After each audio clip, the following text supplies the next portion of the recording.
The Untold Truth of ABBA. A fake bomb threat interrupted their 1977 show in Perth. Michael Chugg, a freelance tour promoter, received a chilling warning that someone called and said they've put a bomb in the arena. He interrupted the concert and began to evacuate, but the threat proved empty and the crowds happily returned to the show. Before ABBA, Björn and Benny provided the music for an adult movie. In 1969, the pair penned the music for a Swedish softcore film first entitled Enga 2. Even though the A-rated movie did not perform well at the box office, the pair shook off this early setback and went on to record their demo album, Leka. Agnetha dated her stalker after divorcing Björn. After her divorce from Björn, Agnetha married again in 1990, but again this ended in divorce in 1993. By 1997, she started a relationship with her stalker, a Dutch forklift driver who had reportedly been obsessed with her since his childhood. Unsurprisingly, the relationship ended in 1999, although he continued to obsessively stalk Agnetha. Annie-Frid thought that her father was killed in the war. Annie-Frid was led to believe that her father, a German soldier named Alfred Hasse, has died on his way back to Germany from Norway. In 1977, when the German teen magazine Bravo published a complete biography of Lyngstad, Lyngstad's half-brother saw his father's name and asked him if he had ever been stationed in Norway during the war, who confessed that he had. A few months later, Lyngstad met Hasse in Stockholm for the first time and the two reconnected.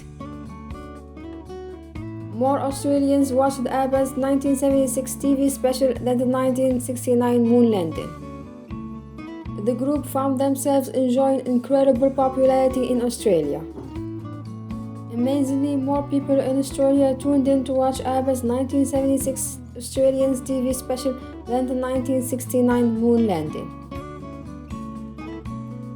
The boys once went on a scandalous night out with Led Zeppelin. Led Zeppelin recorded their last album at ABBA's Polar Music Studios in Stockholm, and the two groups went on to spend some time together in the late 70s.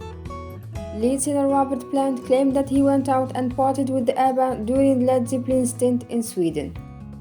He claimed he took the two men to a club so they could supposedly escape from their wives. Representatives for ABBA have always denied Plant's allegations. Their outrageous outfits were chosen for tax purposes.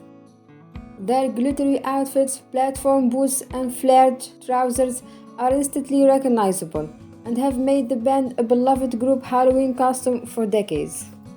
The band chose costumes that they could never wear in their normal lives because Swedish law allows costumes to be written off for tax purposes as long as they could never conceivably be called daywear. ABBA's only US #1 single was Dancing Queen.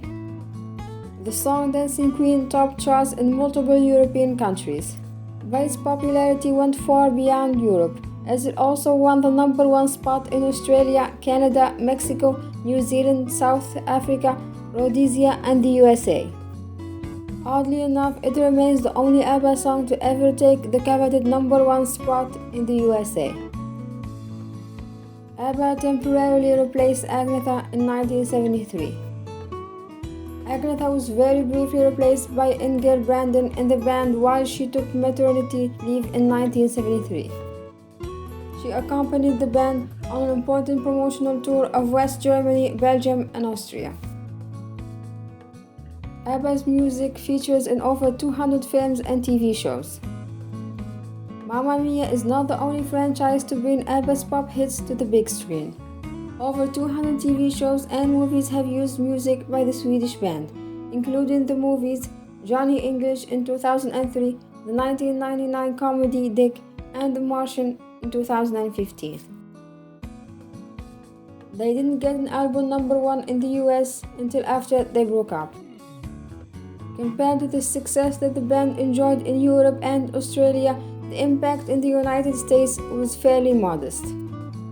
It was only after the release of Mamma Mia, long after ABBA split up, the ABBA's hits began to circulate again. The group finally reached number 1 in the American charts in 2008 after the release of their compilation album ABBA Gold. The band's original name was Party People. Early on, the group that would become ABBA went by Festfolk, which means party people in Swedish. They share the name ABBA with a seafood company in Sweden. Everyone knows that ABBA got their unique name by combining the first letters of each member's name.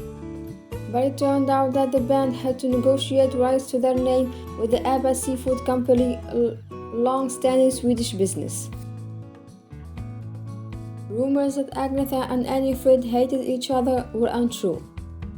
Throughout ABBA's time at the spotlight, one enduring rumor was that the two female members of ABBA, Agnetha Folskog and Annie Frid Lyngstad, hated each other. However, when Agnetha and Annie Frid were interviewed in 2009, they denied that there was ever any animosity between them. The Soviet Union paid their royalties in oil commodities during the Cold War. Perhaps surprisingly, ABBA were hugely popular in countries behind the Iron Curtain during the Cold War. Unfortunately, currencies from Soviet states were embargoed during the Cold War, and so ABBA could not accept any royalties in rubles. Instead, ABBA struck up a deal with the Soviet Union, which meant they were unusually paid their royalties with the Union's lucrative oil commodities. Fans had to enter a lottery to get tickets from ABBA's 1977 London tour. 3.5 million people attempted to get tickets for the two Albert Hall dates, which is enough to fill the venue 580 times over.